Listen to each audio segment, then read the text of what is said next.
Langsung saja dengan seketika dia banting setir gitu geng, kayak belok ke arah kiri dengan secepat kilat. Yo geng, tekan tombol subscribe geng. Hey yo J gang, what's good?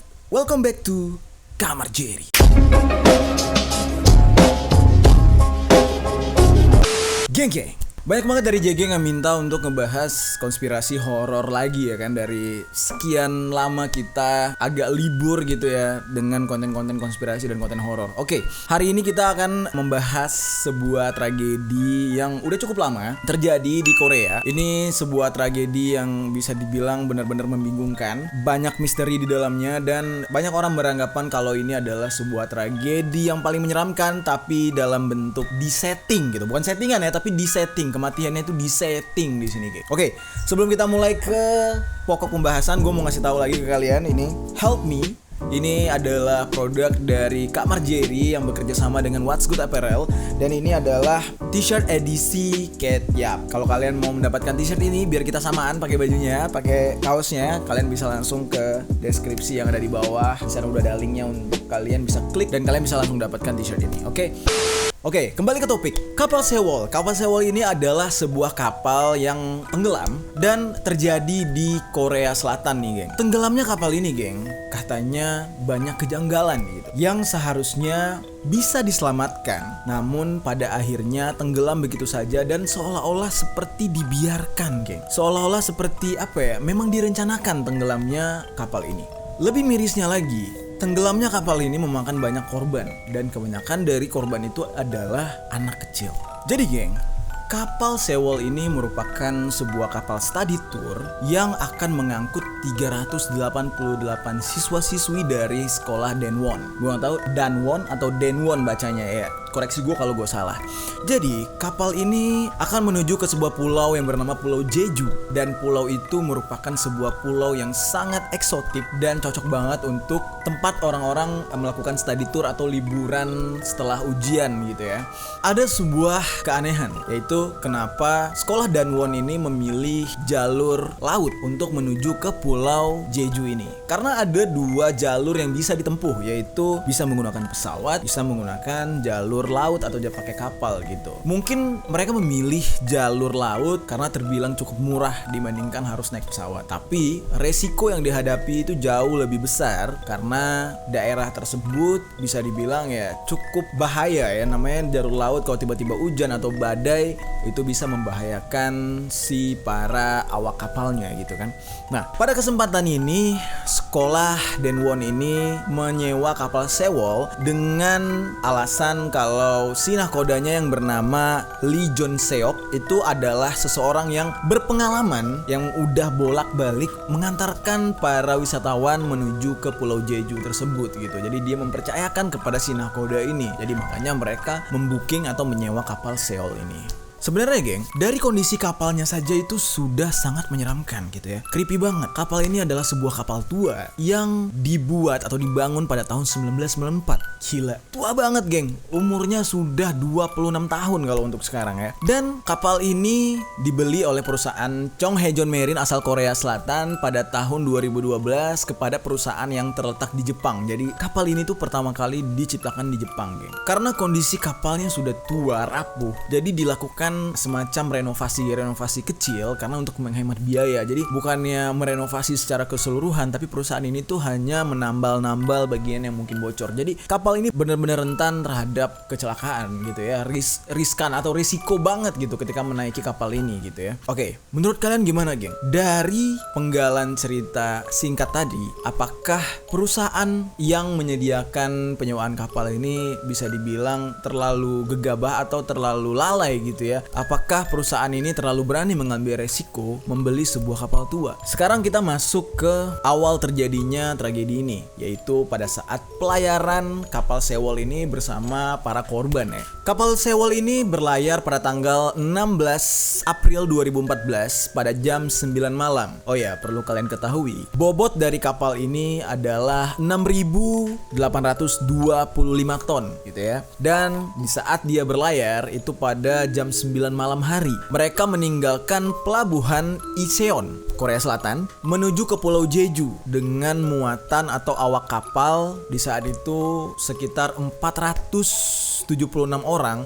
dan kebanyakan itu adalah para siswa dari sekolah Daewon ini. Permulaan dari tanda-tanda akan terjadinya kecelakaan ini bermula pada si nakoda yang biasanya menangani kapal Sewol ini diganti dengan seorang nakoda pengganti yang bernama Lee Jon Seok yang berumur 69 tahun. Namanya juga seorang nakoda pengganti atau nakoda cadangan. Sudah pasti geng, dia tidak mengenali jalur itu benar-benar benar-benar hafal gitu. Jadi kayak anak baru, lu paham lah ya, yang baru tahu rute gitu. Pada akhirnya kecelakaan ini pun terjadi karena ya bisa dibilang ini adalah bentuk atau sebagian dari kelalaiannya si nahkoda ini. Pada saat memimpin atau menjadi nahkoda di kapal Sewol ini, si nahkoda pengganti ini seperti melihat kapal di depannya itu akan bertabrakan. Langsung saja dengan seketika dia banting setir gitu geng, kayak belok ke arah kiri dengan secepat kilat, drastis banget, sampai akhirnya kapal Sewol ini pun terbalik, jadi kayak oleng gitu geng.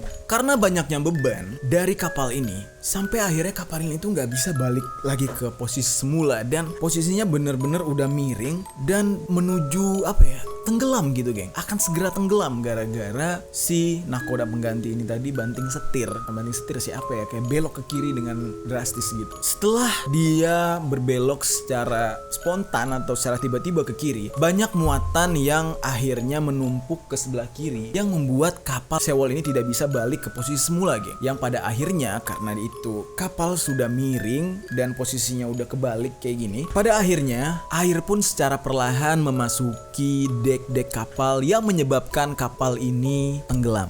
Nah, di detik-detik kapal ini tenggelam, para penumpang atau para awak kapal, yaitu para siswa gitu ya, itu sempat panik dan mengambil pelampung.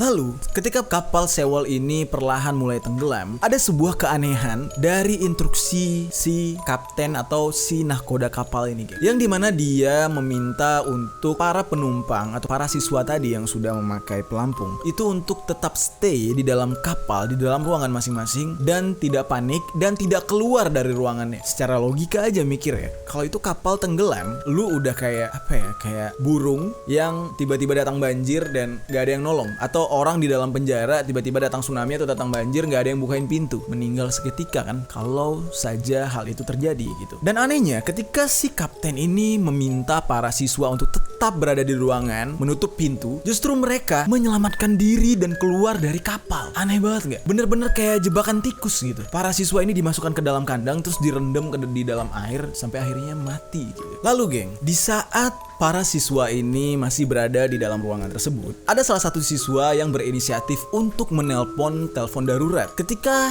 dia tersambung dengan nomor darurat tersebut, pihak nomor darurat yang bertugas menanyakan nama kapal yang mereka tumpangi, dan siswa ini terus memberikan informasi kalau kapal ini akan tenggelam, katanya begitu geng. Namun sayangnya si siswa yang menelpon nomor darurat ini tidak mengetahui atau tidak tahu nama kapal yang dia tumpangi gitu. Sampai akhirnya si petugas nomor darurat tersebut kebingungan harus berbuat apa, sampai akhirnya dia meminta si siswa ini untuk menyambungkan obrolan ke si nahkoda kapal. Namun si siswa ini tidak bisa menyambungkan telepon ke nahkoda kapal karena mereka sudah mendapatkan instruksi untuk tetap berada di dalam ruangan, jadi tidak bisa keluar dari ruangan tersebut, menemui si nakoda dan memberikan handphone untuk berbicara dengan petugas darurat tersebut. Lalu akhirnya si siswa ini memutuskan telepon darurat tersebut dan pada akhirnya mulai pasrah di saat itu geng. Saking pasrahnya bahkan ada beberapa siswa yang akhirnya menelpon orang tua mereka dan sudah mulai mengucapkan kata-kata perpisahan sambil menangis gitu, karena udah putus asa banget geng, udah nggak tahu harus apa. Padahal pada kenyataannya di luar, si nahkoda sedang sibuk menyelamatkan diri. Bisa kebayangkan geng,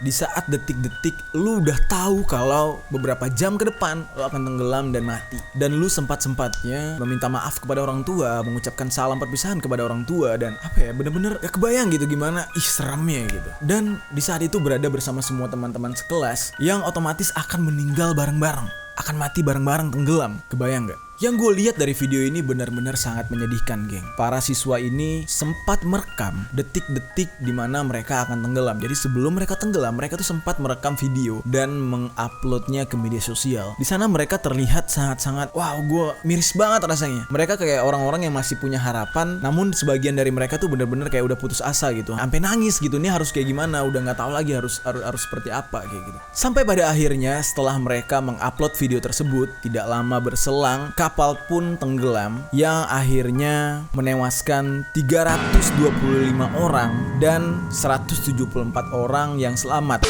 Namun karena kondisinya mereka tidak diizinkan keluar dari kabin masing-masing, akhirnya kapal itu tenggelam dan para siswa itu pun ikut tenggelam bersama kapal. Sedih gak, geng?